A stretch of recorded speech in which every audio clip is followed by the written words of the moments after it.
పోలీసులకు బీఆర్ఎస్ మాజీ MLA Jeevan Reddy warning ఇచ్చారు. తమ ప్రభుత్వం రాగానే అన్ని లెక్కలు సరిచేస్తామన్నారు. నెక్స్ట్ ప్రభుత్వం తమదేనని సజ్జనార్ ఏం చేస్తావో చేసుకో అంటూ హాట్ కామెంట్స్ చేశారు. జీవన్ రెడ్డి వ్యాఖ్యలు ప్రస్తుతం చర్చనీయాంశంగా మారాయి.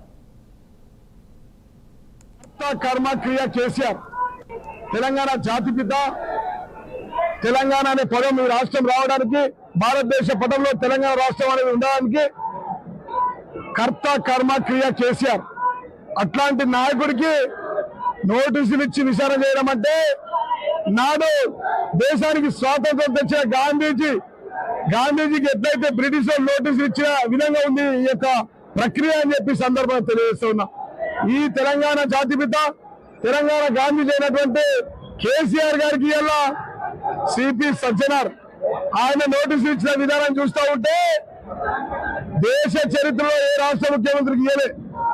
ఆయన ఇంటికి పోయి నోటీసులు అంటే, తెలంగాణ జాతిపిత, తెలంగాణ అనే పదం ఈ రాష్ట్రం రావడానికి, భారతదేశ తెలంగాణ రాష్ట్రంలో బిడ్డ పిచ్చి మాటలు మాట్లాడుతూ ఉన్నారు మహేష్ కుమార్ గౌడ్ గాని, అదేవిధంగా రామచంద్రరావు గాని. బిడ్డ ఇలా తెలంగాణ రాష్ట్రంలో బీజేపీ అధ్యక్షుడు అయినవంటే, తెలంగాణ రాష్ట్రంలో కాంగ్రెస్ పిసిసి ప్రెసిడెంట్ అయినవంటే అది కేసీఆర్ యొక్క భిక్షరా. మీకు మిమ్మల్ని కాంగ్రెస్ లో బీజేపీలో కుక్కలు దేకలేవు, 30 సంవత్సరాలు కుక్కలు దేకలేవు మిమ్మల్ని. మీరా కేసీఆర్ గురించి మాట్లాడాలి? KCR is not a man, is a power.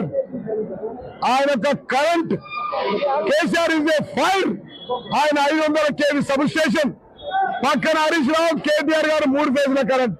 వాళ్ళని ముట్టుకుంటే కాంగ్రెస్ పార్టీ రాష్ట్రంలో, ఈ దేశంలో మాడి మసైపోతామని చెప్పి సందర్భంగా నేను తెలియజేస్తున్నా.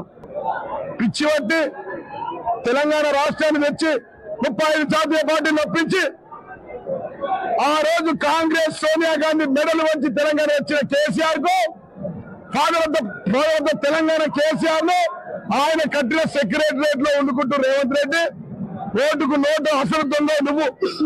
ఇలా మా మీద కేసీఆర్ గారు బయటకు వెళ్తే ఒక నోటీసులు, కేసీఆర్ బయటకు వస్తే కాళేశ్వరం సిట్టు, కాళేశ్వరంకు నోటీసులు, కేటీఆర్ ప్రెస్ మీట్ పెడితే ఈ కార్ రేస్ కేసులు, హరీష్ రావు గారు ప్రెస్ మీట్ పెడితే పాలిటిక్స్, డైవర్షన్ పాలిటిక్స్ చేస్తా ఉన్నారు ఈ కాంగ్రెస్ నాయకులు, రాష్ట్ర ముఖ్యమంత్రి.